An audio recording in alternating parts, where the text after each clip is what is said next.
Hello and welcome to this edition of News Today. Without delay, take a look at the headlines first. 22nd India-Russia Annual Summit concluded. Supreme Court issues guidelines against stereotyping of differently abled in visual media and films. National Human Rights Commission issued advisory aiming at eliminating the need for begging. Indian scientists develop open-source tool for the 30-meter telescope.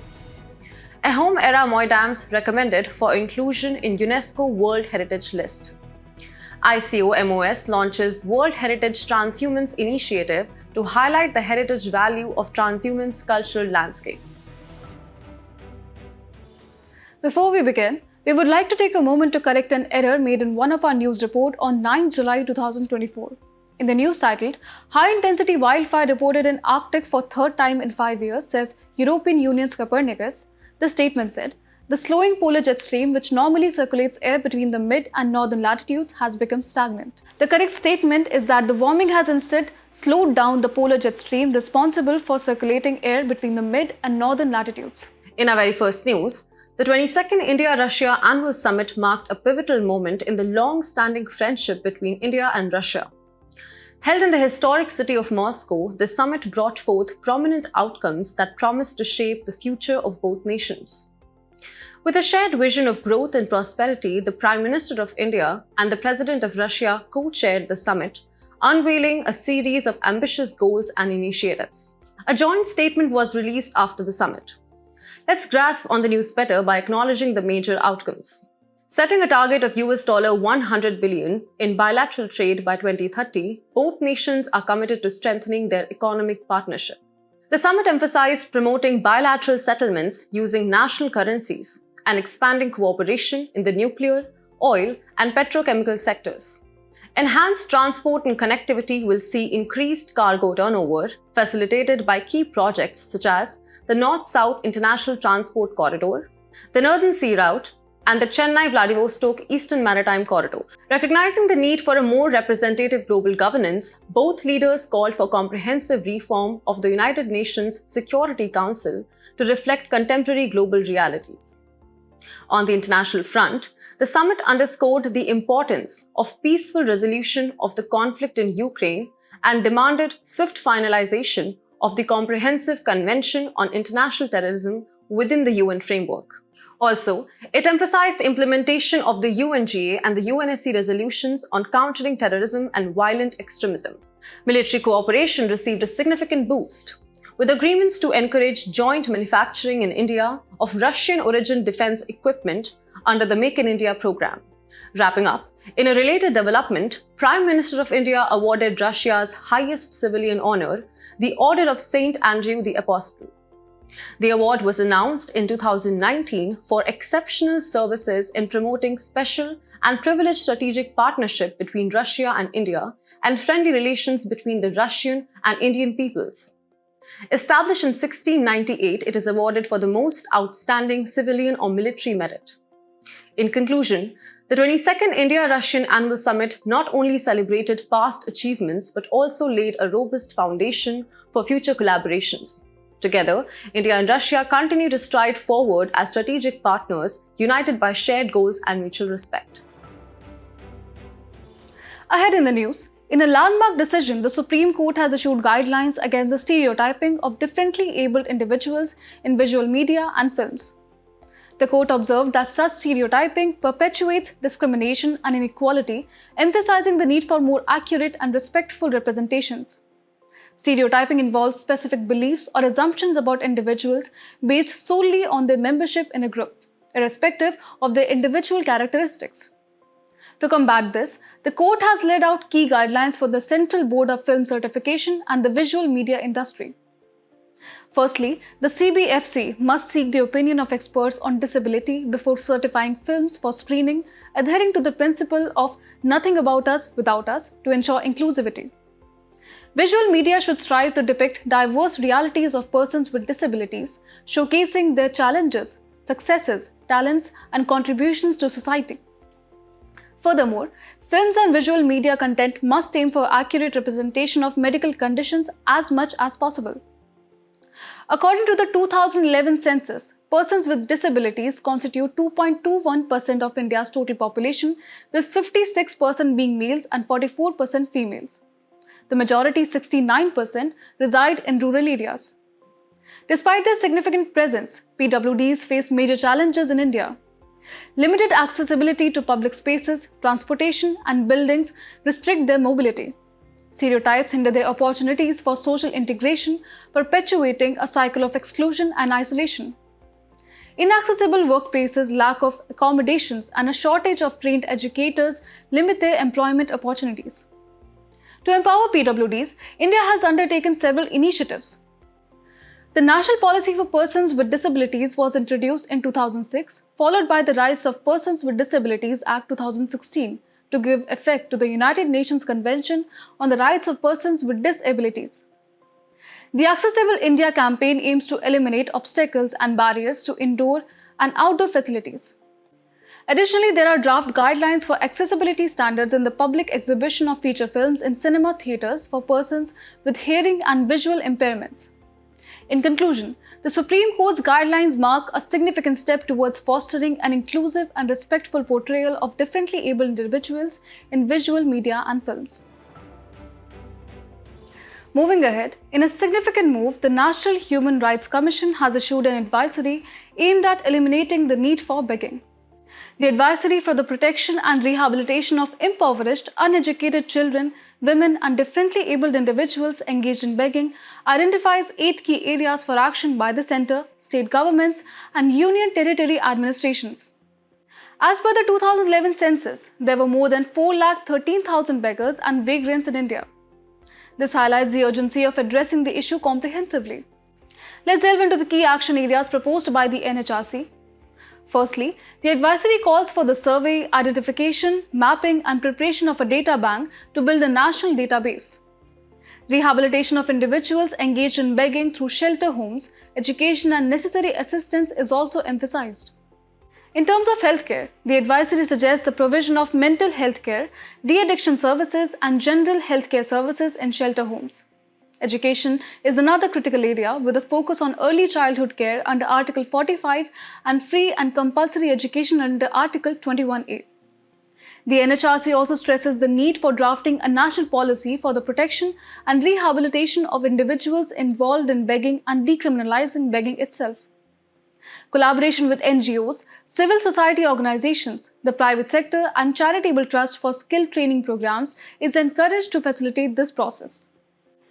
Access to financial services through self-help groups is another key recommendation, alongside awareness generation, sensitization, and monitoring to ensure the effectiveness of these measures. Moving ahead, begging is a complex socio-economic issue caused by poverty, lack of education, and limited employment opportunities. Societal neglect forces physically challenged individuals to depend on others for survival and daily sustenance. Systemic deficiencies and structural inequalities perpetuate poverty, and organized groups often exploit vulnerable children, manipulating them into begging. Constitutional provisions also address this issue. The preamble of our Constitution postulates justice, social, economic, and political, and fraternity, assuring the dignity of the individual. The Article 23 mandates the state to prohibit all forms of human trafficking, beggary, and forced labor. The government has undertaken several initiatives to combat begging. The Bombay Prevention of Begging Act 1959 and the Juvenile Justice, Care and Protection of Children Act 2015 are notable examples. Additionally, the SMILE Central Sector Scheme is designed for the comprehensive rehabilitation of individuals engaged in begging. Ahead in the news, in a groundbreaking development, Indian scientists have created an open-source tool for the 30-meter telescope that will generate a comprehensive star catalogue for its adaptive optics system. This innovation will enable the TMT to produce sharper astronomical images by counteracting atmospheric distortions. Telescopes located on Earth's surface face atmospheric distortions that affect the quality of images. This issue is particularly pronounced in telescopes with high light collection capacity such as the TMT. To address this challenge, an adaptive optics system or AOS is employed. Now let's delve into the details of the adaptive optics system. The AOS involves sophisticated deformable mirrors controlled by computers to correct distortions caused by the turbulence of Earth's atmosphere in real time.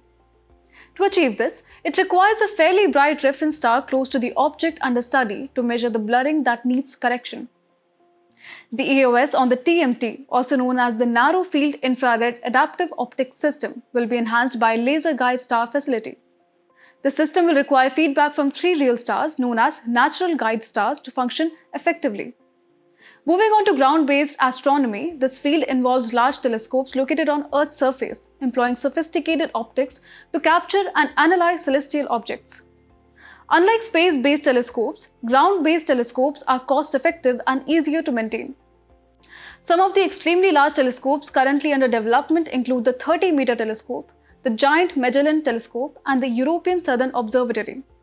The 30-meter telescope is being installed at Mauna Kea in Hawaii and is designed and developed by the TMT International Observatory LLC. TIO is a non-profit international partnership involving the USA, Japan, India, and Canada. In India, the Department of Science and Technology, along with the Indian Institute of Astrophysics in Bangalore, the Inter-University Centre for Astronomy and Astrophysics in Pune, and the Aryabhatta Research Institute for Observational Sciences in Nainital are collaborating on this project. In conclusion, the development of this open source tool by Indian scientists marks a significant advancement in the field of astronomy. Moving ahead, in a prominent cultural development, the International Council on Monuments and Sites, or ICOMOS, has recommended the inclusion of Assam's Ahom-era Moidams in the UNESCO World Heritage List. This recommendation highlights the global recognition of the cultural and historical importance of these ancient burial sites. The ICOMOS serves as an advisory body to the UNESCO World Heritage Committee, assisting in the implementation of the World Heritage Convention. Their recommendation underscores the Moidams' unique architectural and historical value. Situated in Assam's Chiraido district, the Ahom-era Moidams are the burial grounds of the rulers of the Ahom kingdom, often likened to the pyramids of Egypt. These sites date back to the 13th century, when Shaolung Sukufa, the founder of the Ahom kingdom, established his first capital at Cheraidoi, now known as Chiraido. Architecturally, the Moidams feature a hemispherical exterior, with sizes varying according to the status of the individual buried. Each Moidam comprises 3 main elements: a vaulted chamber with a central platform for the body, a hemispherical earthen mound with a brick structure, and an octagonal boundary wall with an arched gateway on its west side. These structures also contain several personal items of the deceased, such as royal insignia and objects made of wood, ivory, iron, and gold. The materials and construction techniques of the Moidams are documented in the Changrung Fukan, a canonical text of the Ahoms. In conclusion, the inclusion of the Ahom-era Moidams in the UNESCO World Heritage List would not only preserve these historical treasures, but also bring international recognition to Assam's rich cultural heritage. Ahead in the news, in an effort to highlight the heritage value of cultural landscapes, the International Council on Monuments and Sites, with support from Azerbaijan, has launched the World Heritage Transhumance Initiative. This initiative aims to shed light on the complex environmental, cultural, and social dimensions of transhumance while promoting international cooperation and raising awareness of its significant contributions to human heritage. Transhumance refers to the traditional practice of seasonal livestock movement involving the migration of human communities alongside their herds. This practice is common in many mountainous regions around the globe. In 2023, 2 transhumance traditions, transhumance in 10 European states and the alpine pasture season of Switzerland, were declared intangible cultural heritages of humanity. The significance of transhumance landscapes lies in their sustainable use and intelligent adaptation to often inhospitable environments, a tradition that dates back to prehistoric times. These landscapes ensure food security, foster social inclusion, and strengthen cultural identity. Moreover, it promotes ecosystem and biodiversity conservation by aiding in habitat conservation, seed dispersal, and fire prevention. Despite its importance, the culture of transhumance faces several threats, including economic changes favoring permanent settlements, reduced grazing areas, climate change, and the diversion of land for industrial and urban development.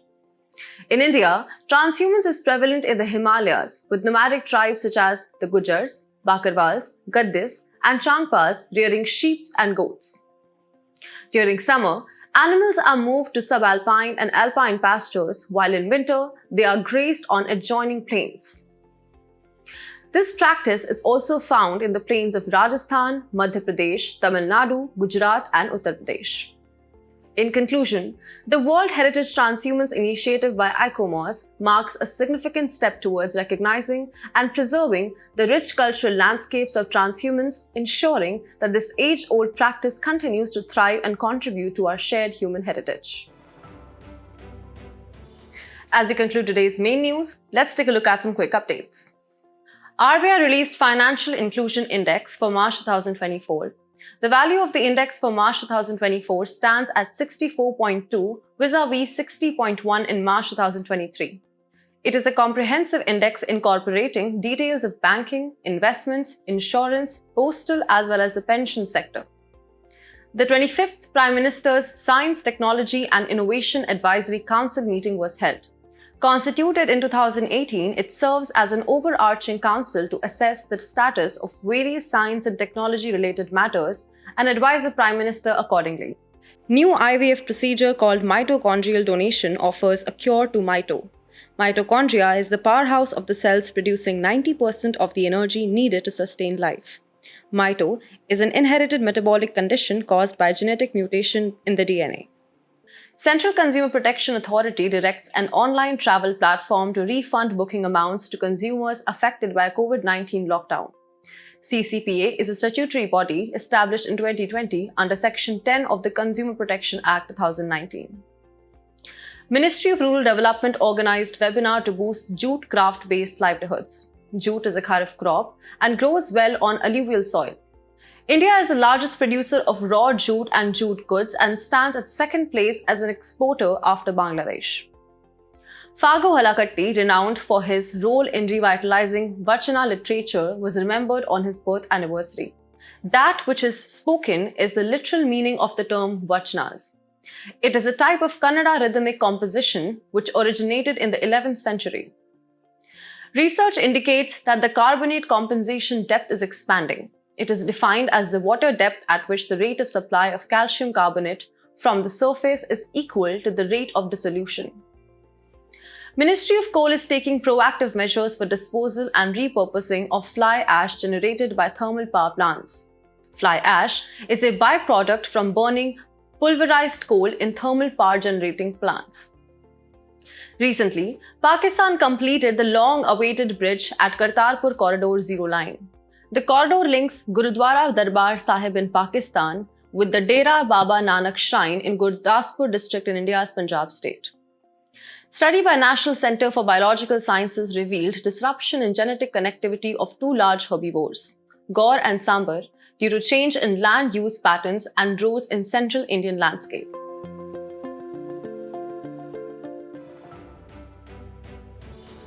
Before we sign off, let's challenge your understanding in today's installment of Test Your Knowledge.